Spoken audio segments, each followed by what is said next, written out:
¿Cómo están, estimados amigos de este canal YouTube? El llamado socialismo del siglo XXI hace agua por todos lados. Miren, repasemos un poquito lo que está pasando en estos países que tienen gobiernos de esta tendencia. Empecemos por Argentina, un país que sin duda tiene la capacidad, potencial, el territorio, los recursos y la población para poder salir adelante en condiciones muy competitivas. Un país que hoy tiene una inflación del 100%, un déficit fiscal muy grande, un endeudamiento muy grande, muy alto, tiene reservas internacionales por 3.500 millones de dólares, que equivalen a 3 semanas de importaciones normales, tiene un tipo de cambio fijo público oficial de $1.215, y en el mercado paralelo llamado el mercado blue, el dólar blue, este tipo de cambio que el gobierno dice que es de 215, llega tranquilamente a 450, ha llegado a 490, fluctúa en esos números significativamente diferentes a los que el gobierno plantea. Argentina, un megapaís, un país continente, con tantas potencialidades y con tantas capacidades, está en una situación de empobrecimiento. Se debe sin duda que ha pasado algo en la geografía argentina, sino claramente a lo que los gobiernos últimamente han hecho en ese hermano país. Veamos Bolivia. El país también tiene políticas muy parecidas, con las diferencias del caso por tratarse de un país más pequeño. Bolivia, con gobiernos liderados al más de Evo Morales, ¿no?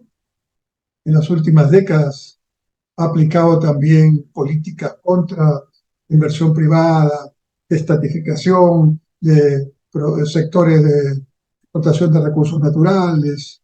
Bueno, últimamente solamente tiene 350 millones de dólares de efectivo en reservas. Se han visto obligados ante la falta de dólares a confiscar los fondos de pensiones privados. Y bueno, hoy en día en las ciudades de Bolivia, los bolivianos no saben qué hacer con los pesos bolivianos. Buscan desesperadamente dólares o soles para poder cubrir de alguna manera sus pérdidas, porque saben que ante la falta de dólares y los problemas financieros del Estado, otro Estado sobreendeudado, pues claramente en algún momento eso va a estallar. Ya ni me refiero a Nicaragua, una dictadura claramente atroz, ¿no? Que aplica esos modelos en lo político dictatoriales y en lo económico también tan desfasados y tan ineficientes, resultados tan desastrosos. Ni me refiero a Venezuela, que se ha dedicado a exportar ya no petróleo, sino venezolanos, que definitivamente muestra simplemente con los venezolanos que acogemos en todos nuestros países lo tremendamente dura que es la vida en Venezuela, con un modelo que, dicho por el propio señor Chávez cuando estaba en vida, necesita de los pobres, porque los pobres son los que votan por la revolución. Podría seguir mencionando casos, y no dejo de mencionar México, un país también industrialmente fuerte, no socio de los Estados Unidos en los aspectos comerciales. Sin embargo, también de serios problemas en la ejecución de sus programas presupuestales y sobre todo en su estabilidad económica. Ni menciono Brasil, que también con toda su capacidad y su potencia tiene serios problemas en los manejos de política fiscal y económica en general. El modelo del siglo XXI, el socialismo del siglo XXI, definitivamente no es un modelo a seguir. Todos los ejemplos que vemos son ejemplos de fracasos, de situaciones que solo están llevando a empeorar la condición de quienes son supuestamente el objetivo prioritario de esas políticas.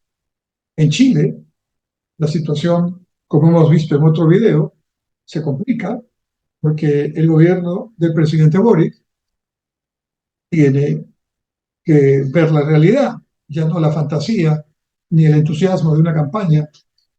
Y en esa realidad, pues tiene que ver cómo lograr que Chile pueda consolidar lo que tiene, y tiene bastante en términos económicos, financieros, y al mismo tiempo atender los problemas sociales y las demandas de su población. Pero eso requiere tal vez otro tipo de políticas, y no las que pensaba originalmente el gobierno del presidente Boric. Y ahora están enfrascados en una nueva constituyente. La primera fracasó tremendamente, ¿no?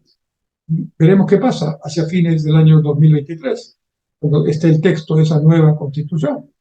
Y en Colombia, país hermano y también limítrofe con Perú, el presidente Petro, que inició con unos discursos que parecían iban a hacer algún planteamiento diferente, al final está también desarrollando políticas anti-inversión privada, está también tratando de poner ideología de por medio. La mejor demostración es las constantes intervenciones en la política interna del Perú, afirmando falsamente, ya no creo que sea por los asesores, sino porque ya él lo quiere hacer, que aquí hubo un golpe de Estado contra el señor Castillo, cuando el señor Castillo fue el que hizo el golpe de Estado, como lo ha dicho en su documento la Comisión Interamericana de Derechos Humanos cuando visitó el Perú. Ya pues, nadie puede seguir sosteniendo lo contrario, ¿no? De manera que el modelo socialismo del siglo XXI se va a pique. En Ecuador han intentado desestabilizar al presidente Lasso, y el presidente Lasso ha recurrido a un, digamos, esquema constitucional que en Ecuador permite la muerte cruzada. Es decir, se cierra el Congreso y se va el presidente y se convoca elecciones inmediatamente para salvar la democracia. Porque lo que querían era volver al poder quienes ya habían estado llevándole a la situación en la que Ecuador se encontraba. Y aquí en Perú se intentó lo mismo con el gobierno del señor Castillo, un año y meses fatídicos para el Perú, ¿no? Una pérdida total, de un costo de oportunidad altísimo, ¿no? No estamos notando completamente todavía, pero solo les diré un dato: 0% de crecimiento de la inversión privada en los últimos 2 años. Eso es lo que ha generado. Y sin inversión privada no hay crecimiento, y sin crecimiento no hay empleo, y sin empleo no hay ingresos ni disminución de la pobreza. No es lo único que hay que hacer, pero de ninguna manera no hay que crecer. Con ese argumento de que cambiemos la Constitución, que era lo único que decían, pero ni siquiera tenían sustento, pues al final del día, entrando ya en las gestiones de gobierno, demostraron incapacidad, mediocridad, y eso es lo que ha sucedido. El modelo del socialismo del siglo XXI, que parece más bien un socialismo retrógrado del siglo XVIII, claramente, donde está, solo demuestra fracaso.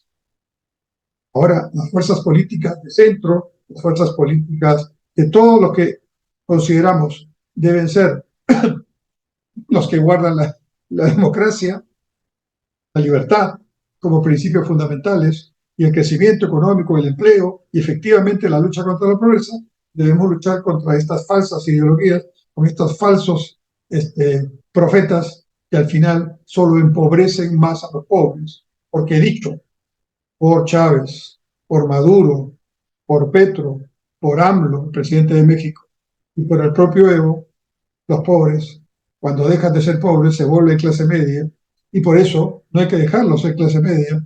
Y como dice Chávez, dijo Chávez, pobres tienen que seguir siendo pobres, porque mientras haya pobres, habrá quienes votarán por los izquierdistas del siglo XXI, que definitivamente están demostrando su total capacidad para gestar mínimamente una acción de gobierno.